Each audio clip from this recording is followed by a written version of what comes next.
तुमच्या मनातल्या प्रश्नांची उत्तरे डे 1. संधिवाताला भगर चालते का? हा प्रश्न फक्त उपवास करणाऱ्यांनाच नाही बरं का, आपल्या एका सबस्क्रायबरनं प्रेक्षकांनाही विचारलेला आहे. तर चला पाहूया आयुर्वेद काय म्हणतो. तर भगर म्हणजे उपवासात वापरलं जाणारं एक क्षुद्र धान्य आहे, मिलेट्स. पण खरंच संधिवातासाठी चालेल का? तर आयुर्वेदानुसार संधिवाताचं मुख्य कारण आहे वातदोष वाढणं, कोरडेपणा वाढणं.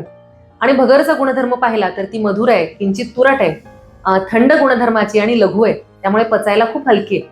पण शरीरात यामुळे जर खूप अतिरेक झाला याचा तर कोरडेपणा येऊ शकतो आणि संधिवाताच्या रुग्णांना खूप कोरडे पदार्थ नकोत. म्हणून भगर कधीतरी चालेल, पण रोजचं अन्न किंवा रोज खाऊ नये. त्याऐवजी तुम्ही नाचणी, ज्वारी यांचा समावेश करा तर जास्त चांगलं.